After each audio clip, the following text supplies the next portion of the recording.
Hey, what's going on, guys? Welcome back to another episode of the Middlesbrough Career, and in this one it's going to be our season finale in terms of games. We're going to play all 6 games that we have left in this one episode, which means unfortunately we're not going to be able to see everything from each game. We're just going to be able to see a few things from each game, but we're going to get through all 6 games in this one episode and get to the end of the season.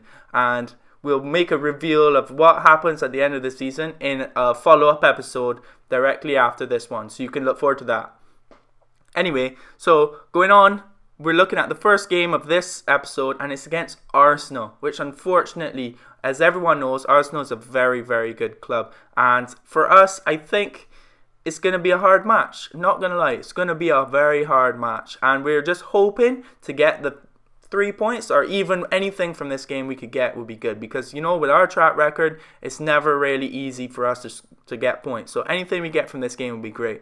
Anyway, as we see here, Adama's charging down the right wing, and Monreal slides into the box in the back of Adama, and he manages to pick himself up a red card, which is great news for us because that gives us an even better chance of getting some points from this match. And Berahino steps up to the plate, has a shot, and it's an absolute blaster straight into the top right corner. There's absolutely nothing Petr Cech could do as he even dived the correct way, and that makes Berahino our top scorer right now with 8 goals in the Premier League, and we're hoping that he can maybe make a difference in this one.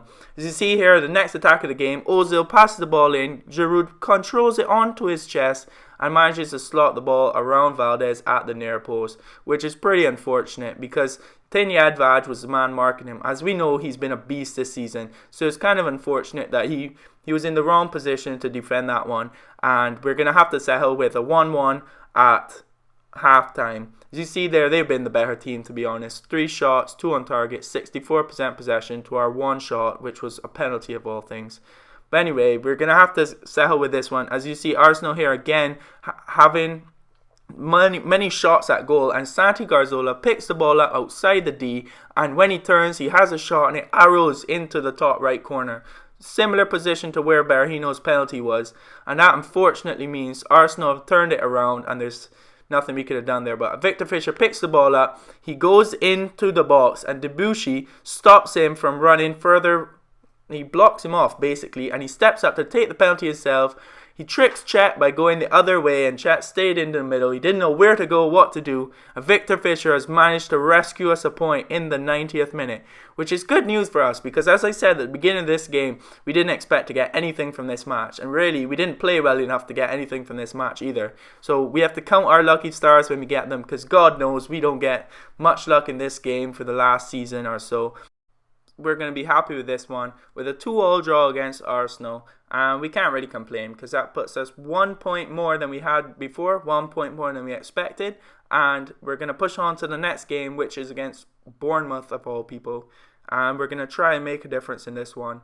As we see here, they start what is probably their best team, but it was quite close after the Arsenal match, so I had to play Marcus Edwards and Crystal Gonzalez, who, to be fair, Gonzalez has been close to our first team ever since Gaston Ramirez left us in January, but he isn't exactly a first team starter all the time, so he have to start in this one. Anyway, Surman passes the ball into Wilshere, and Wilshere has a shot, and unfortunately it goes past Victor Valdez at the near post. And usually in this game, near post is not where you score anymore, and the keepers normally are very good at dealing with their near post, but unfortunately in this case, Jack Wilshere has scored and left us empty-handed there, as Valdez had nothing that he could do about that one. Anyway, so that puts them 1-0 ahead of us, and Crystal Gonzalez is a big part in this goal as Max Cornet receives the ball from Crystal, and he cuts inside of Nathan Ake and has a shot across goal, which is where you're supposed to shoot in this game, and that's how you're supposed to do it. And their goalkeeper has nothing that he could have done about that one. So that puts us at 1-1 going into halftime, as they've really been killing it this game. We've had to rely on Valdez a lot, with they are having 6 shots to our just 1 shot on target. So it's a little bit unfortunate, and we're going to have to hope that in this half we can shut them down and maybe push on and win this match. As you see here, we're on the attack. Victor Fisher cuts inside with a Cruyff turn, has a shot, and it goes just over the bar to the right hand side, and their keeper was worried because he dived for it, but looking at the time now, that's where the match is going to end. And when the stats come up, you can see that we restricted them to no more shots, either on or off target this half. So at the end of the day, although it's a tie and it's another point rather than 3, we have to be happy as Tinja Edvaj picks up man of the match there with an 8.3 rating. We shut them down in the second half. So many times football is a game of two halves, and this just proves it, as they were very, very good in the first half, and they had 6 shots all on target, and one of them went in, but we restricted them to not even one shot in the second half. So that's good for us, and we have to be semi-happy with that one. As you see here, we're looking at our youth squad, and these are the guys that are going to come up and try and help us to get that youth objective up. And I think we have to promote 2 players and have them play at least 50% as a sub or starting 11 of the games next season. So we're going to look forward to that one. Anyway, looks here as our 2 points in the last 2 games has put us up to 9th place overall. 2 points to get ahead Manchester City now, as that is exactly who we're about to play. And in this one, it's a very important match, because if we don't win or tie with them, that means they could leapfrog us, and that would be problems for us as it pushes us lower down the table, as really we want to be higher up. But anyway, starting out this one, Maxwell Cornet cuts inside and he has a shot, but it was just wide of the goal, and unfortunately he went across the goalkeeper, which is how I keep saying is where you're supposed to shoot in this one to score, but unfortunately it's just wide and there's nothing we could do there. As you see there, that's where the half is going to end, as we've had 2 shots, 1 on target, and we've restricted Manchester City to no shots in this game, which is pretty good for us, because as we said in that last game, Bournemouth had 6 shots in the first half. So we've really made a difference in this first half, and we've got to be happy about this. As we see here now, Jesus Navas is against Fabio on the wing. Fabio tricks him once, but then Navas gets pass the ball in. Aguero has unfortunately scored. That's so unfortunate, as Jedvaj nor Espinosa managed to pick him up there, and Espinosa's running around there like a headless chicken. He just didn't know what to do there, unfortunately. But that meant that Manchester City now are 1 goal ahead of us, and we have to do something about it, and if we want to get back into this match. So we made a substitution to bring on Jorge Nkudu, and he passed the ball inside of Max Cornet, who gives it to Adama. When he has his shot, their team blocks it, and unfortunately that meant that it was wide, and that was right before the end of the game, and the game has now ended 1-0 to Manchester City, which is very disappointing, because we wanted either a draw or win in that one. So that means from 3 games this episode, we have 2 draws and 1 loss, which is really the story of our season, and we have to pick it up in the last 3 games of this season if we want to get higher up the table. As you see here, halfway through this episode, we're looking at the squad report now, and Tinja Edvaj has gone up by 5, Adama's gone up by 3, Cornet's gone up by 2, Nkudu by 1, Berahino by 2, Lico by 3, but Carter Vickers has gone up by 10 points. 10 points. Crystal Gonzalez has gone up by 5. We have some really good growth here, as Edwards has gone up by 4 as well. Really good growth towards the end of the season, so I'm happy about that. And next season, all going well, we're going to have a good season, and hopefully be pushing on to the top, maybe win a Europa League place and get into Europe that way. You see here, we're up to 10th overall now. Manchester City has leapfrogged us. They're only 1 point ahead of us now, which is pretty good for us. But we have to try and make a difference in the next couple of matches and, go on and push on for this match. So as you can see now, we're playing our next match against Chelsea, of all people. I mean, this run into the final 6 games of the season, we had to play City, Arsenal, Chelsea, a hard Bournemouth side to beat. It's been a really, really rough ride for us in the last couple games, but hopefully we can get out of this one with even a point again, and I'll be happy.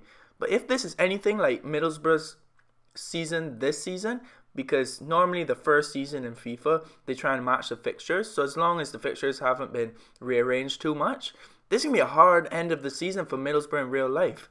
But anyway, back into the game now, as Chelsea is on the attack first off, and Diego Costa picks the ball up in our box, and he's just wriggling around.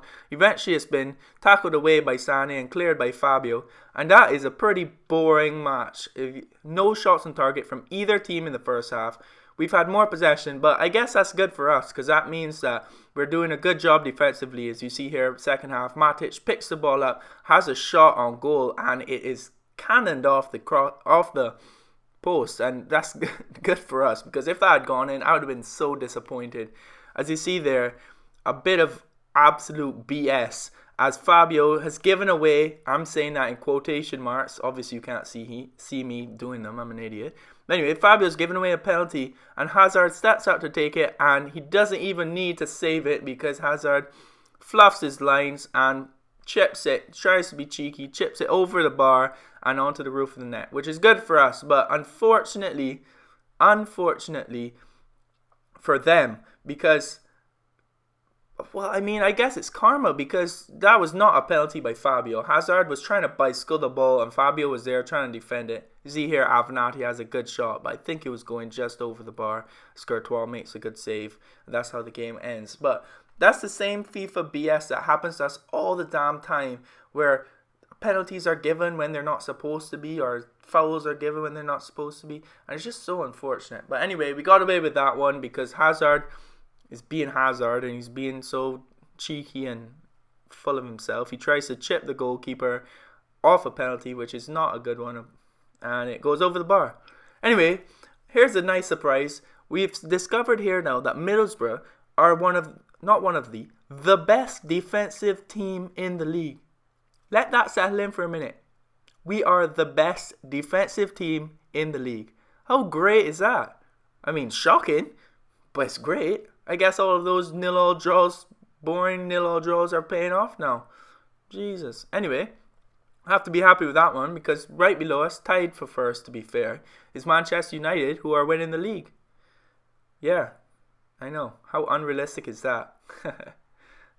Anyway, so our next match here is against Southampton. As we see, there's a bit of a scramble there as we're trying to score, and Southampton, our bogey team so far in this season, are doing a good job to keep a clean sheet as Bertrand sends the ball in, has a shot, and Valdez has to make a save there as it goes through Carter Vickers' legs, who's starting in this match.